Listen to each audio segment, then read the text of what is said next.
The strategic battle plans were formulated between Horatio Gates and Benedict Arnold. However, nearly all the credit went to Gates. This was one of the largest factors contributing to Arnold's betrayal and treachery. Throughout the American Revolution, European involvement weighed heavily on the minds of both sides. In the months prior to Saratoga, the French appeared to be favoring the British. After Saratoga, diplomatic relations between the Americans and French opened up. Before the war, the French had funded the Americans to the tune of 1 million livres.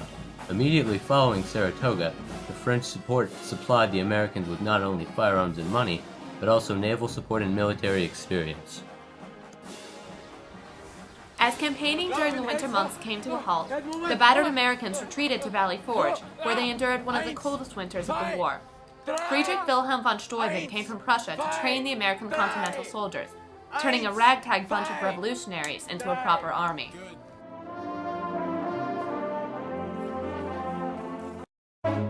John Paul Jones, captain of the Bonhomme Richard, led a fleet of American and French frigates against the British ship, the Serapis. The French captain of the Alliance deeply resented his subservience to the American commander. When shots broke out, it was clear that the Bonhomme Richard could not withstand the British bombardment. John Paul Jones ordered a collision with the Serapis to avoid a total loss. As the two ships were locked together, John Paul Jones, in response to the taunts of the British, shouted, "We have not yet begun to fight!" and began firing at the British ship. This whole time, the Alliance was circling the two ships, firing at both of them indiscriminately. As the fighting on the deck tipped in the favor of the Americans, John Paul Jones abandoned the Bonhomme Richard to its watery grave and took command of the Serapis.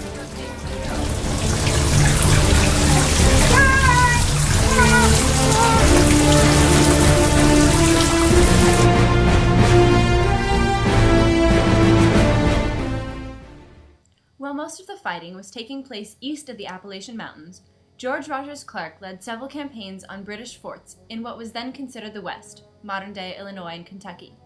The campaign included the well-known battles of Vincennes and Kaskaskia, and sparked a need for expansionism that dominated American culture for a century. The Battle of Kings Mountain was fought in South Carolina between an American army and a group of loyalist Tories. This example of differing philosophies showed the willingness of Americans to fight with each other over ideas, rather than being joined by a sense of national identity.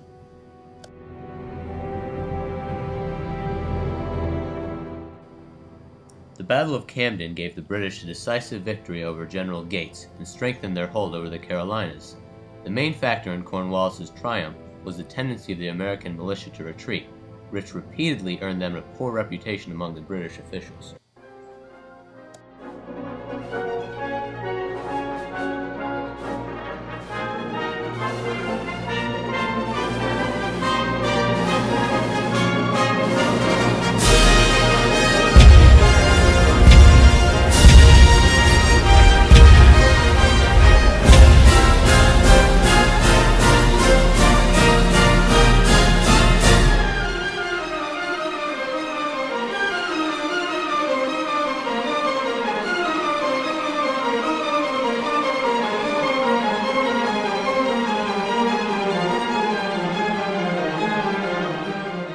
At the Battle of Cowpens, the British advanced towards the American lines. The militia, as usual, began to retreat. The British, assuming the militia was an innocuous force, quickly disregarded them and marched towards the Continental Army. However, the Americans had been expecting this overconfidence from the British and had planned for the militia to come around and envelop the British forces and rout them. The Siege of Yorktown was a decisive victory over British General Cornwallis by the combined forces of George Washington and the French General Rochambeau. The French Navy, led by Admiral de Grasse, trapped the British fleet along the coast, keeping them from retreating. Cornwallis's surrender prompted the British to negotiate an end to the war, making Yorktown the American Revolution's last major battle.